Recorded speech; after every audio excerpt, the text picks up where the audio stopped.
Sekarang duduk yang rapi. Karena ceritanya akan segera dimulai.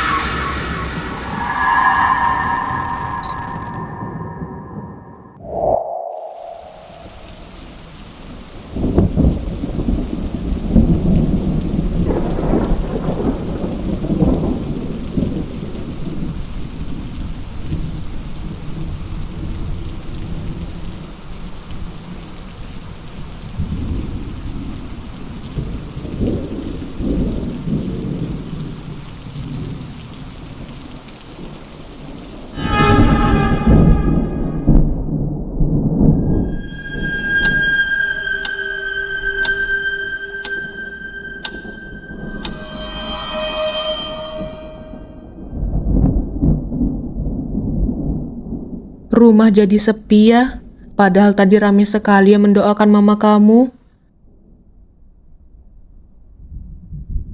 Ayo diminum dulu tehnya nak, biar badanmu hangat. Mana dari siang kamu belum makan lagi. Nanti tante, Tari belum lapar. Rasanya baru kemarin rumah ini penuh sama suara mama Tan. Sekarang... Ya sudah, jangan dipaksa kalau belum mau. Pelan-pelan aja.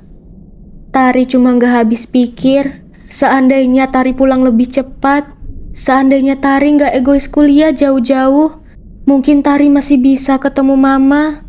Tapi kenapa Tan? Kenapa harus secepat ini? Kenapa pemakamannya harus terburu-buru sih? Apa separah itu sampai Tari gak boleh melihat wajah mama? Jangan menyalahkan dirimu sendiri sayang. Ini takdir Tuhan. Gak ada yang bisa mengubahnya.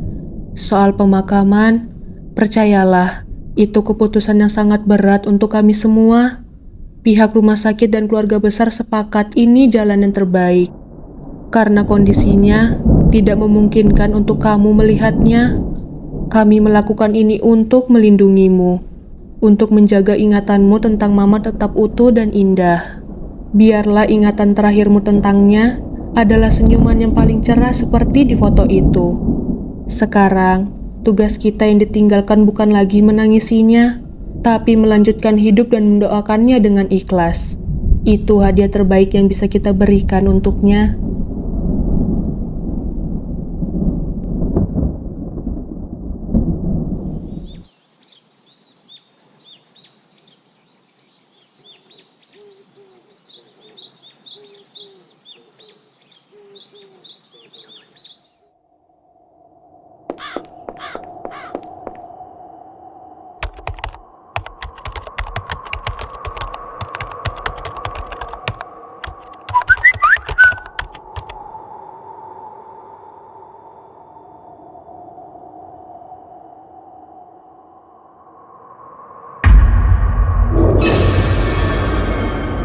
Mama, tapi kok... Ini siapa? Siapa sih yang iseng begini? Nggak lucu banget sih. Nomor yang Anda tuju sedang tidak aktif atau berada di luar jangkauan. Coba Loh, nggak aktif. Tapi kenapa bisa kirim WA? Nggak mungkin. Orang gila mana sih yang bercanda kayak gini? Nggak lucu sama sekali.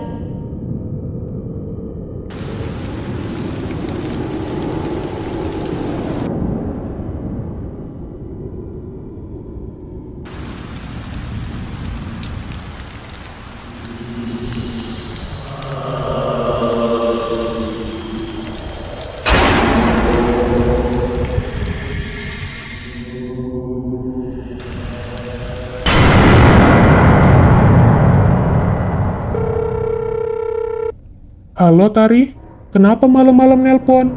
Kamu nggak apa-apa kan? Sembada, di depan rumahku ada orang, Sem. Aku heran kenapa dia cuma berdiri diam di tengah hujan. Dan dia ngeliatin rumahku dari tadi. Orang? Orang siapa? Kamu lihat jelas nggak mukanya? Jangan-jangan itu cuma orang lagi berteduh kali. Enggak, dia nggak neduh, Sem. Soalnya dia berdiri di tengah hujan. Terus aku nggak bisa lihat mukanya. Soalnya gelap banget. Dia pakai baju serba hitam. Aku takut, Sam. Astaga Tari, dengerin aku. Sekarang kamu di rumah sama siapa? Aku sendirian, Sam. Soalnya sejak mama nggak ada, Bi Yanti juga langsung pulang kampung. Jadi nggak ada siapa-siapa lagi di sini. Sendirian? Ya Tuhan Tari, kamu jangan gegabah ya. Jangan buka pintu atau jendela. Aku takut itu orang jahat, Tar. Gini deh, mau aku kesana sekarang? Atau aku teleponin polisi? Jangan-jangan, nanti aku telepon pamanku aja, Sam. Dia kan polisi. Terus, aku coba lihat lagi deh. Apa pria tadi masih ada di sana ya?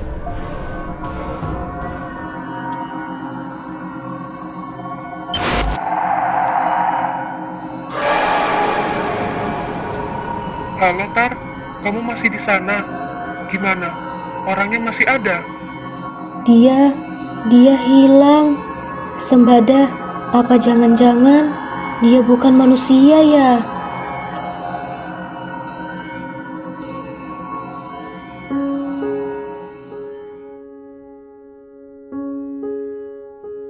Udah 2 minggu mama pergi, dan selama 2 minggu ini juga, mama terus mengirim pesan. Awalnya aku pikir cuma orang iseng, tapi yang paling gak masuk akal, HP sama kartu SIM mama kan ada sama aku. Jadi siapa yang pakai nomor itu? Gila, bener-bener gak masuk akal. Tapi anehnya, setiap pesan yang mama kirim, kenapa selalu jadi kenyataan?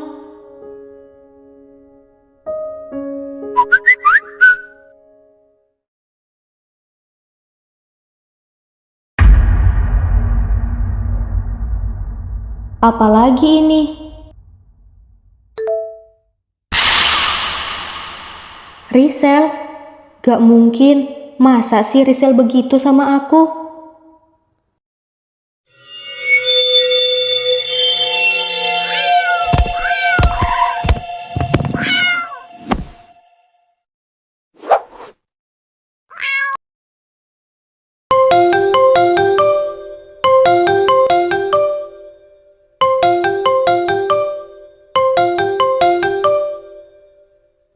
Halo?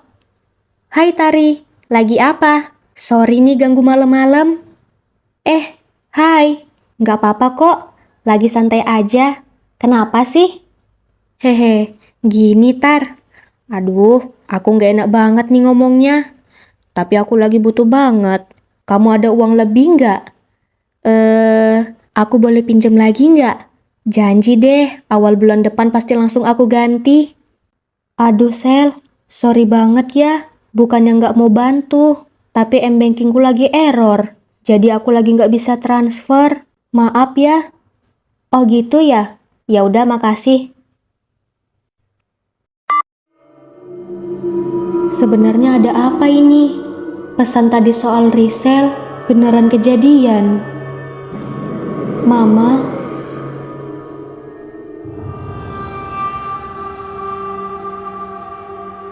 Nah, sekarang cerita pelan-pelan. Ada apa sih? Sam, kalau aku cerita sesuatu, janji kamu gak akan bilang aku gila. Haha, ya enggak lah. Udah, ayo cerita aja. Ini soal pesan dari nomor mama.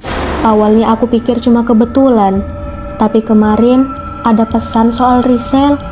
Dan semalam Rizal beneran telepon pinjam uang lagi. Semua yang mama bilang selalu benar, Sam. Aku merasa mama seperti beneran ngelindungin aku dari sana. Tari, dengerin aku. Kamu baru aja kehilangan orang yang paling kamu sayang kan? Wajar kalau pikiranmu jadi berantakan.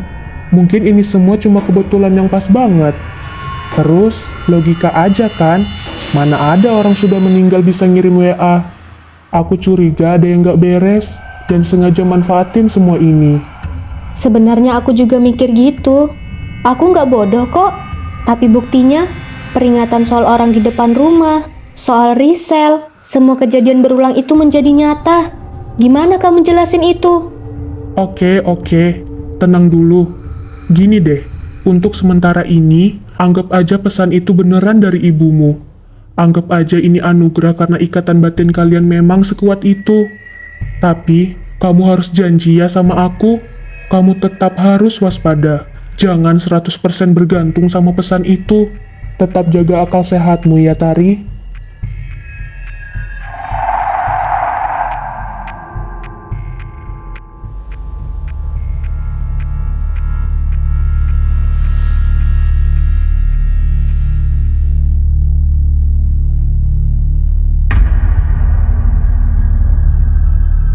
Catatan klien Mama.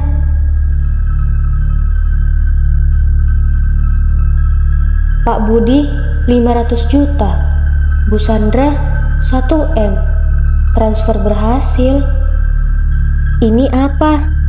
Nggak mungkin ini fee pengacara biasa. Angkanya terlalu besar untuk satu kasus.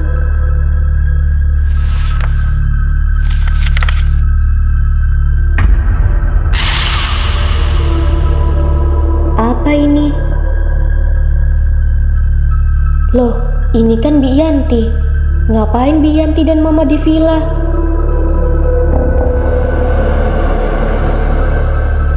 Sebentar, kata Tante Rini, Bi Yanti sudah pulang kampung sebulan sebelum Mama meninggal. Tapi kok Mama kecelakaan tanggal 3 Oktober.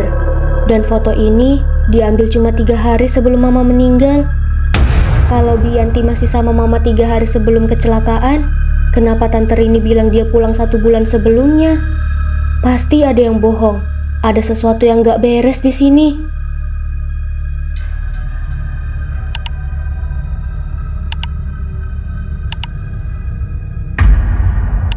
Pak Budi Hartono, Direktur Utama PT Jaya Abadi.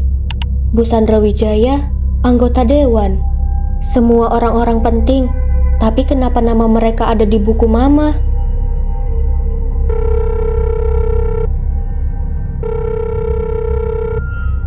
Halo Tan, maaf ganggu malam-malam.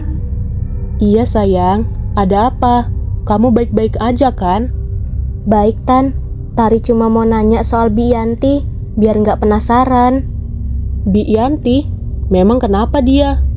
Gini Tante, beneran Tante yakin Bi Yanti pamit pulang sebulan sebelum Mama meninggal? Iya sayang, Tante ingat betul. Waktu itu dia pamit karena ibunya sakit keras di kampung. Kenapa memangnya? Kok kamu nanya itu? Soalnya Tari nemu foto mereka berdua di puncak Tan. Dan di bawah fotonya ada tanggal. Dan tanggalnya itu cuma 3 hari sebelum Mama kecelakaan. Menurut Tante itu aneh nggak? Tari sayang, dengerin Tante. Mungkin kamu salah lihat tanggalnya kali. Atau mungkin mama kamu yang salah tulis tanggal. Bisa aja kan? Tapi Tan, ini jelas banget tulisannya. Nggak mungkin Tari salah lihat. Sudah ya, jangan mikir yang aneh-aneh lagi. Nanti kamu malah sakit. Sekarang lebih baik kamu istirahat dan doakan mamamu biar tenang. Itu jauh lebih penting. Tante tutup dulu ya nak. Bye.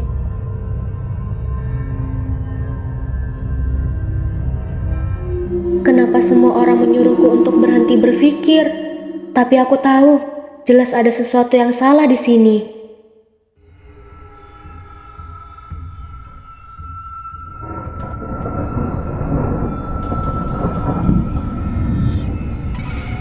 Wah.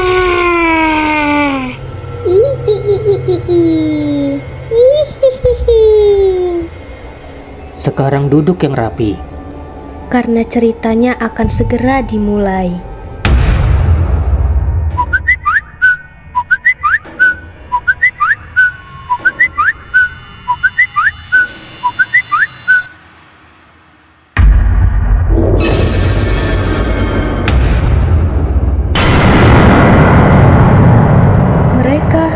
Mereka siapa?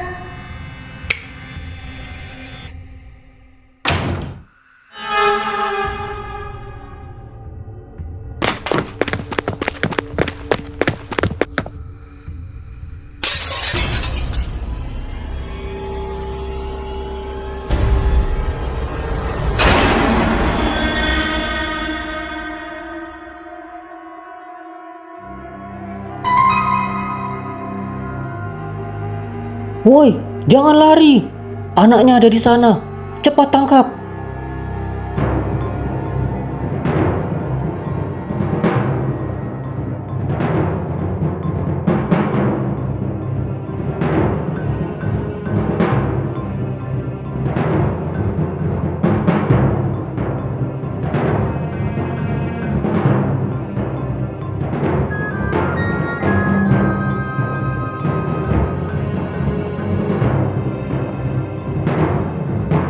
Sial, dia pasti di sekitar sini.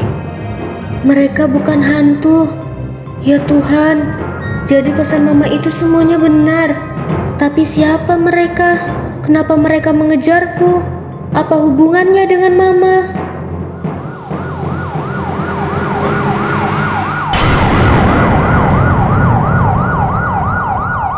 Paman!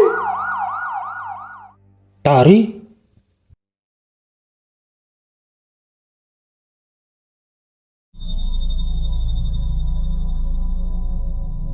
Kamu yakin sudah mau cerita sekarang? Kalau masih shock, kita bisa lanjut nanti. Paman gak maksa. Nggak apa-apa, Paman. Tari cuma masih bingung sama semua ini. Oke, yang pertama, apa kamu sama sekali gak melihat wajah mereka, nak? Enggak, Paman. Karena waktu itu gelap banget. Dan mereka semua memakai pakaian serba hitam. Begitu ya, kalau berdasar dugaan sementara dari tim, mereka ini adalah sindikat perampok rumah mewah, Tari. Mereka sudah lama mengintai rumah mamamu. Makanya mereka tahu kamu sendirian. Yang bikin paman khawatir, kami menemukan beberapa alat penyadap di ruang kerja dan kamar mamamu. Itu artinya mereka bukan perampok biasa. Itu dia, Paman. Itu yang aneh.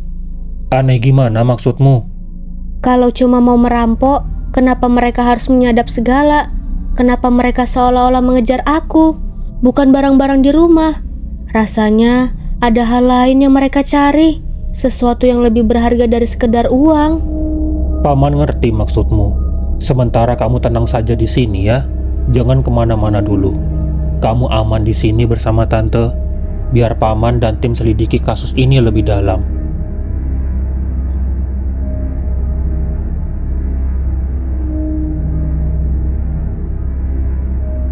Penyadapnya canggih, Pak. Ini bukan kerjaan amatir. Saya yakin ini bukan sindikat perampok biasa. Mereka sangat profesional. Itu yang saya pikirkan, Zam. Logika keponakan saya ada benarnya.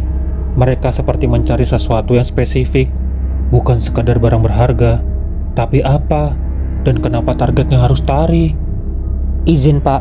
Saya menduga sesuatu yang ditinggalkan oleh almarhumah kakak Bapak adalah...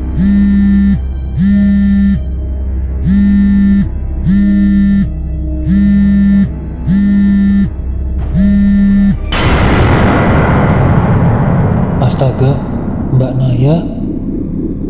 Halo, siapa ini? Halo dek, ini aku, Naya. Mbak, gak mungkin. Ini beneran Mbak Naya? Iya, ini aku. Dengerin aku baik-baik. Aku nggak punya banyak waktu. Aku mau bicara sesuatu yang sangat serius. Apa yang sebenarnya terjadi? Kamu masih hidup, Mbak? Iya, aku masih hidup. Dan semua yang terjadi pada Tari, itu salahku. Aku sudah melakukan dosa besar, dek. Dosa yang sekarang menyeret putriku sendiri ke dalam bahaya. Dosa besar apa maksudmu? Mbak, jelaskan semuanya. Ceritanya panjang, dan kamu harus tahu semuanya dari awal. Semuanya dimulai beberapa bulan yang lalu, saat Bi Yanti.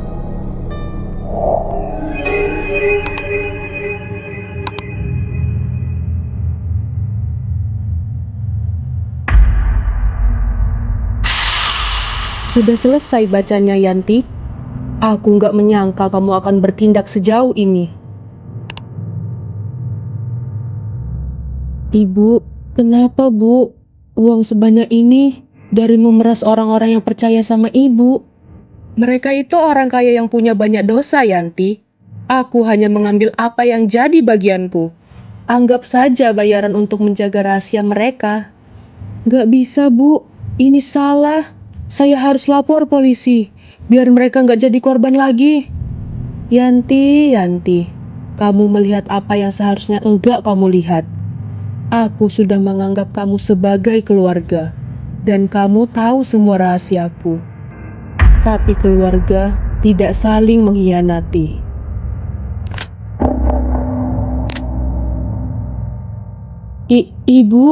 Ibu mau apa? Aku nggak bisa membiarkanmu menghancurkan semua yang sudah kubangun. Ini semua untuk Tari.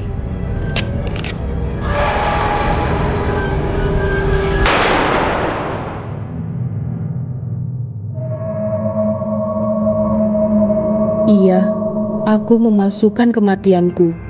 Dan yang ada di pemakaman itu, jasad Bianti. Karena dia sudah tahu terlalu banyak, jadi aku tidak punya pilihan lain. Pilihan? Mbak sadar nggak apa yang sudah Mbak lakukan? Ini pembunuhan. Mbak menghilangkan nyawa orang lain dan merekayasa semuanya. Ini kejahatan besar, Mbak. Ini nggak bisa dibenarkan oleh hukum. Iya, Dek. Kamu pikir aku nggak tahu? Dengar, Heru. Aku akan muncul. Aku akan mempertanggungjawabkan semua perbuatanku nanti. Aku janji. Tapi Mbak, Aku akan hubungi kamu lagi nanti.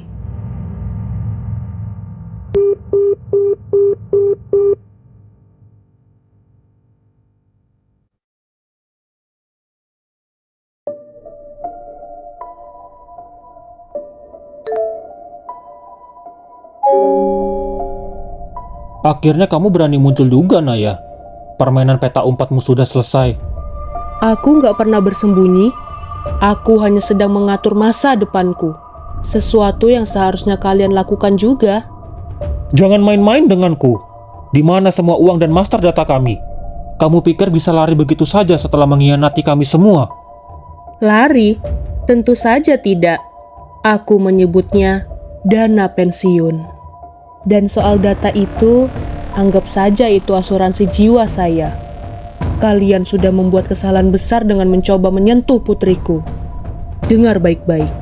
Jika sehelai rambut saja jatuh dari kepalanya, semua data itu akan otomatis tersebar ke polisi, media, bahkan ke istri-istri kalian yang cantik. Kamu mengancam kami? Aku tidak mengancam. Aku memberimu pilihan. Kalian bunuh saya, data itu juga tersebar. Sistemnya sudah berjalan dan tidak bisa dihentikan oleh siapapun selain aku. Sialan. Sebenarnya apa maumu? Pilihannya sederhana. Siapkan paspor baru atas nama yang akan kukirim nanti. Akses penuh ke rekening di Indonesia dan tiket pesawat sekali jalan ke tempat yang aman. Setelah aku mendarat dengan selamat, aku akan berikan kode untuk menonaktifkan sistemnya.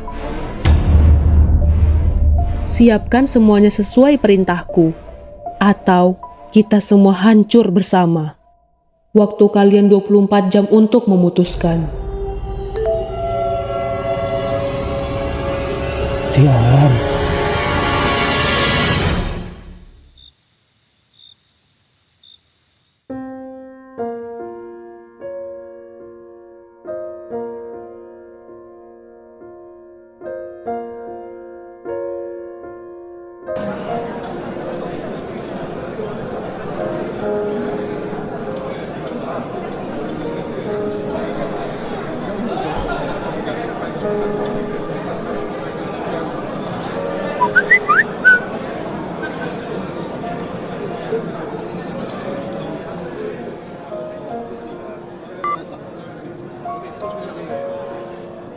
Iya, Mah.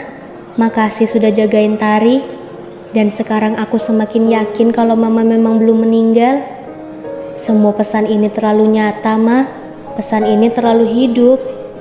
Aku yakin ini bukan pesan dari arwah. Tari nggak tahu kenapa Mama melakukan ini. Tapi Tari yakin Mama pasti punya alasan yang baik. Mama pasti sedang mengawasiku dari suatu tempat kan? Tapi entah di mana. Tari cuma mau bilang, jaga diri Mama baik-baik ya. Suatu saat nanti kita pasti ketemu lagi.